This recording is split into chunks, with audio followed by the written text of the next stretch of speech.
Okay, this is my shitty review of Blade Runner 2049.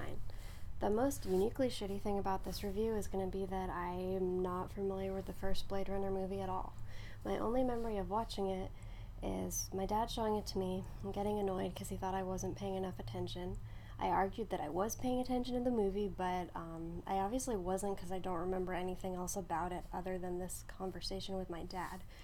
I basically know what the movie's about, but only through cultural osmosis, not from watching it, I don't think. Anyway, so this is just a standalone review of Blade Runner 2049. When I went to see the movie, I really enjoyed the first two-thirds. Mostly, I liked everything about it, but I think what I especially liked was I thought there was like a surprising amount of good female characters, and I felt like any possible themes about sexism or objectification that you might see in the idea of artificial intelligence and robots, which are kind of obvious. I felt like the movie just really went for them, and I really enjoyed that. The final third of the movie, while I felt that the twist did serve my like feminist reading of the movie, I didn't think it was done very well, and well, you could also probably say that if I was really into Blade Runner, I would have really liked the last third of the movie because it would have been really satisfying as somebody who was into the first movie. But since I'm not, I was not very invested. Anyway, I'm mostly going to talk about my like feminist reading of the movie, but also complain about why I didn't like the end. So, to me, it felt like this movie was disguised as a movie about men, but then when you actually go to see it, it's basically about women. The only main male character for a lot of the movie is Kay, and I'm going to discuss that in a minute. But, for a lot of the movie, Robin Wright is a major character. Joy, the artificial intelligence girlfriend, is a major character, and the main villain, rather than being Jared Leto wearing those like fake blind eyes that they always have blind characters wear in genre movies, he's not really the villain. And his lackey, Love, the replicant, is a much better character and ends up sort of having the climactic, showdown and basically functioning as the villain much more than he does. So, but I want to talk about the only major male character for a lot of the movie, Kay. I feel like even though he's technically a male character, he actually deals with a lot of things that you'd expect a female character to deal with, so he almost doesn't even count. Not that I'm trying to say that, like, if a guy deals with this stuff in real life, he's not a guy or something, but I feel like in a movie, you'd expect a female character to be dealing with these things. First of all, this is more of a stretch, but there's the obvious implications of somebody just being a replicant who just belongs to other people and was just created to be useful to other people. That I feel like inherently is somewhat similar to the way that women are treated by men. But the main thing that I thought was really interesting is the scene between him and Joysha, Robin Wright, his boss, where she makes him tell her about his childhood memory when he doesn't want to, and then comes on to him. So, first of all, this basically starts with her telling him that he's not like the other girls. But then she goes on and starts to ask him about his memories, and he does what's called a soft no, which is when somebody asks you to do something that you don't want to do, but you're either afraid of being rude or you're just afraid of how they'll respond if you say no. So instead of actually saying no, you just kind of hint at it and like make up excuses. So she keeps asking him to share one of his memories, and he's like, well, my memories aren't really real, they're just implanted. Well, I'm not really comfortable talking about my childhood because I was never actually a child. So instead of taking this as like a no, Robin Wright says, well, would it be easier to share if I told you it was an order? Which is either incredibly insensitive or intentionally threatening. Like, she has all the power in their relationship because she's not only his boss, but she's a human and he's a replicant, and he basically is programmed to obey her. So she's basically pointing out to him that he doesn't have any like agency in their relationship. So he caves, he just like collapses his boundary and has to go ahead and tell her the story, or at least like enough of it to be satisfactory. And then she comes on to him, and once again he just kind of soft knows her by just sort of deflecting it. And like in this case, she accepts it for the rejection that it is and doesn't pursue it any further. But because of what just happened, like, it's kind of uncomfortable because it's really obvious that she had all the power in their relationship, and if she wanted to make him have sex with her, she easily just could have done that. And I think also it's kind of interesting in his relationship with Joy, his artificial intelligence girlfriend, that we see that he wants her to have as much agency as she can have. Like, he really, I mean, on the one hand, since he doesn't really have any close relationships in his life, he kind of craves having somebody, but he sort of does his best to give her as much agency as he can, like telling her that she doesn't have to, like, say that she loves him or that she's, like, so happy with him, which I thought was interesting and kind of showed that he'd been there himself. Anyway, the other female characters, I don't have to explain why they count as female characters even though they're men, because they're actually female. Love, obviously, is a great character. I feel like I would consider seeing the movie again, mostly just to try and understand her character better. Like, I think she's so sympathetic from the moment she's introduced that I at least expected that she was going to, like, turn out to be a good guy or, like, rebel against her creator, but she never did. I guess she probably couldn't, but it just makes me more interested in her inner life and her motivations. Joy, I thought, in a way, was the best character in a weirdly meta way, where it sort of made me think about how I think growing up, a lot of people don't always see images of characters that are like them in the media, at least not ones who are complex. So it often turns into, I think, people headcanoning characters to be more like them, or taking the background characters who are like them but would never be treated as the hero because they're from marginalized groups, and trying to put, like, a lot more complexity onto the characters than is actually there. And I feel like sometimes this is done knowingly, but other times you see people in fandom who are, like, so convinced that their reading of the character as having XYZ really complex and interesting traits when the character obviously was not given, like, a moment's thought by the creators. It's just really interesting, because I think a lot of the time you can really see when somebody really desires to see themselves in media and they just don't. There's not as much there as you think, was what I thought was the really interesting line. The sex worker says that to Joy about Joy herself, and I think it's really important that we had a scene where we see somebody else talking to Joy when Kay isn't present and, like, offering their own opinion of her, because throughout the movie, since she's programmed to be Kay's loving and supportive girlfriend, we don't really, we're always kind of questioning how much the way that she presents herself and the things that she says are actually real and how much they're just designed to please him.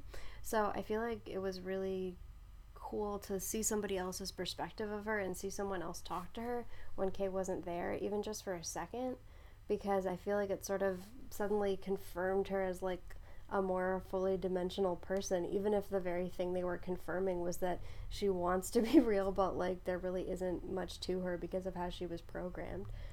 I thought Joy was really cool because it was like she had to be a flat character by definition because of how she was programmed, but there's, like, this deep yearning in the character to be as human and complex as she possibly can.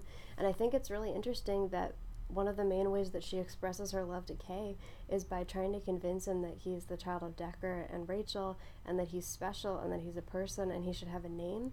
Like, she's expressing it through her love to him because that's sort of the only thing that she is, but it's really interesting that that's, like, what she's really fixed on, like, being human and being real and being special, because that's also what she wants for herself, so she kind of wants it for him too, or wanting it for him is the only way that she can want it for herself because of how she's created. I want to talk about the scene after she dies when the giant naked version of her comes up to Kay and starts trying to advertise the program to him and tell him that he should buy an artificial intelligence girlfriend. So I think this is interesting because you can't really see it in a black or white way. Like, you can't say, oh, his girlfriend died and now he's just being approached by this ad that isn't real in the same way that she was and isn't a person in the same way that she was, and it's horrible because it's like, you know, it's just like seeing this fake animated image of your dead loved one. That's not really accurate because that ad for her, you know, has the same personality and is probably programmed to be just as real as she is. And we even see that they have the same base personality because she calls him Joe. But on the other hand, I guess the alternate idea would be that you see it and it's supposed to give you the sensation that their relationship was never really real because she was just programmed.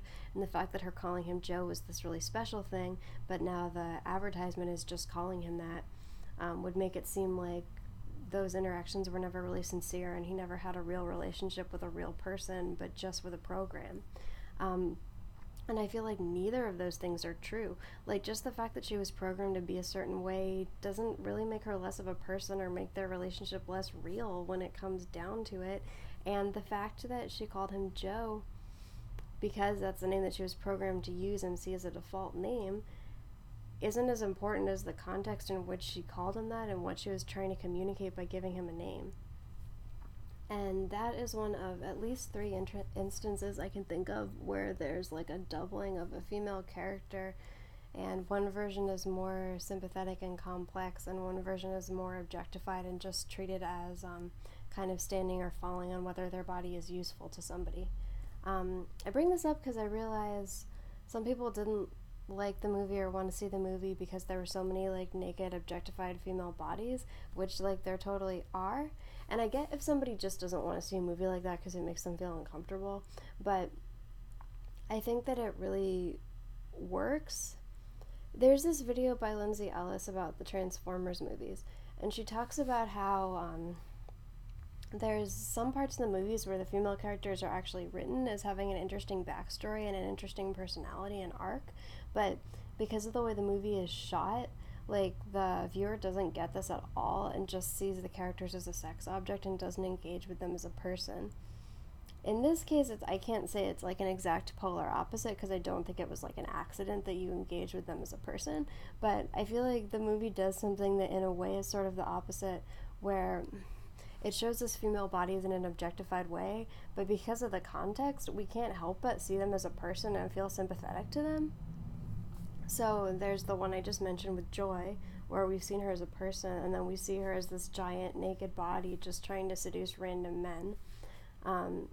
Earlier, there's the scene where Wallace creates and gropes and then just casually kills this like naked, terrified, vulnerable replicant who's like just come into existence, is like super scared, and is just treated as like a completely disposable object by him. And we don't just see this scene, we sort of see it from Love's perspective, because she's standing there, she's like a bit, we get the impression she's a bit shaken, but also that she's very used to seeing this kind of thing, and so we get a really good read, even though I feel like I need to understand her character better, but I feel like we get a really good read on how she's constantly being shown that somebody just like her, who I believe is even played by the same actress, is just disposable. And the final one I can think of is where they bring the replicant that looks just like Rachel to try to seduce Deckard, and when he's not successfully seduced by her, Love just casually kills her because she didn't serve her purpose. So again, we realize that this replicant was probably programmed to be, or would have become, just as complex a person as Rachel, but she just was killed. We just see her for a second and she's killed. And then the replicant who looks like Love, you know, probably was like just as intelligent and sympathetic and as much of a person as her, but she was just killed. And even though Joy is by definition less complex, we still see her as a person. And then we see this version of her who's just this giant, like, walking ad for sex, but probably was programmed with the same personality and has the capacity to be as much of a person as Joy was. So in each of these cases, we can't just kind of be like, oh, there's a body that doesn't matter, because they look just like someone who does matter to us. So I really liked that. Anyway, while I was watching the movie, I was kind of like, it's interesting that the movie has all these really good feminist themes, but maybe just by virtue of being a mainstream movie, it ends up being about a man who is special. However, then we get the twist that Kay wasn't actually the child of Deckard and Rachel, and it was actually a woman. I think the character is named Anna, but the fact that I don't really know her name, well, I can't say that's an example of the fact that she's not like a really well-developed character, because I found it hard to learn everybody's name in this movie. Anyway, we find out that another character, a woman, is actually the child of Deckard and Rachel. I feel like this feeds really well into my idea that it's a movie about women disguised as a movie about men, because it's all about how this guy thinks he's special and he's doing things because he thinks he's special, and then he has to realize that he wasn't actually special and it was all about a woman. However, it just didn't really work for me in the movie. I felt like the scene where Anna was introduced was really an interesting piece of world building, and she came off as like a sympathetic an interestingly quirky character that we saw in one scene, but I didn't feel attached to her enough or think that she was important enough to be like the whole point of the movie. I also think it doesn't logically make sense in hindsight, although maybe the movie should have been experienced as a more like artistic thing and I shouldn't be wanting this to make sense, but it didn't make sense to me. And having Googled it briefly, it doesn't seem like anybody else like super has a great explanation for it either. So I think when they first introduce Anna, they make it believable that she's like a very empathetic and emotional person, and so she would cry upon seeing somebody else's memory. And then at the end, it's like, whoa, it was actually her memory, and that's why she cried. Such an amazing twist. But it doesn't actually make sense because it's like, so did she intentionally implant her memory in order for all the events of the movie to happen? That was pretty good foresight, and I don't think it's that realistic, but I realize it happens in movies a lot. However, we didn't really see that in her performance, that she's like realizing that her whole plan is going through. If she just implanted her memory in somebody like for shits and giggles because like she needed to express her trauma somehow, like I didn't see that in her response either, especially since that would mean that she's like caught doing something illegal. Also, it wasn't really explained. Like she gives this whole backstory for herself, and then I guess we're supposed to assume that that wasn't true, or maybe that's what she thought, but it wasn't true. Is she actually immunocompromised, or is she just kept in that room because it's safer than, and like people are less likely to find out who she was? That wasn't really clear to me. Also, and I know this is the point where I'm just totally missing the point of a movie where stuff like this happens, but the place where she works is apparently a public place where anybody can just come in and see her, and she's publicly known as the person who does this job. And meanwhile, we're like, oh, well, Deckard his death has been faked, so nobody even knows that he's around. So he can just go into this public place and talk to this publicly known person, and no one will find out about it. I don't understand how that's true. Finally, I felt like this movie had the most egregious example ever of a character getting a mortal wound and not dying until it was convenient, until they just happened to complete everything that they needed to do at a completely, leisurely pace, which obviously is what happens to Kay. I think I would have, if we're going to have the twist, which is that he isn't the child, which I like in theory but didn't like in practice. Maybe there's a way it could have been done that I would have liked, or maybe I would have just liked for him to be the child in the feel-good moment of the year. But I think it would have worked better if he had actually killed himself, and I kept kind of thinking they were going there. I feel like he has a really sad arc where he starts out sort of accepting that he isn't anything and he doesn't get to have anything. He starts to hope that he really is special, like at the same time he's so overwhelmed and kind of upset when he like realizes that his memory is real, and it seems like in a way it might actually be really painful to realize that he's actually a person who has been treated this way and had all these experiences, which is still true even though he's not the child. And he goes through all of this thinking that he's special, and then he finds out that he's not, and I don't know, it might have worked for me if he had just actually killed himself. Or maybe if he had, like, actually not died, like, if there had been a way that, like, he found another, like, real meaning in his life. But it comes off as if they tried to, like, do both of those things in a way that feels very toothless. Like, he just conveniently dies because he was stabbed a while ago. It's like he just decided, like, oh, okay, I'm gonna let myself die from this now. I realize this might be one of those things that would be more appealing to me if I saw the first movie, because I think it's a reference to a scene in the first movie, right? But that did not happen for me because I don't know that movie. So, in short, the end of the movie didn't really work for me.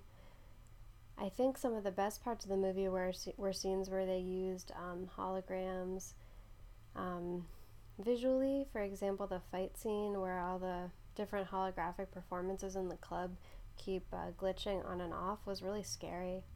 I really liked the way that a lot of the time the giant women were not actually like in the frame, like you could just see their feet or something like that. They weren't really portrayed as these like sexy, enticing images that they were supposed to be, but you just kind of saw them as part of your everyday life. which I think to me kind of like adds into the theme of like looking at objectified female bodies in kind of a realistic way, like both as characters but just as like actual bodies and not just like an airbrushed image that's supposed to be sexy. Anyway, that's pretty much what I have to say about the movie.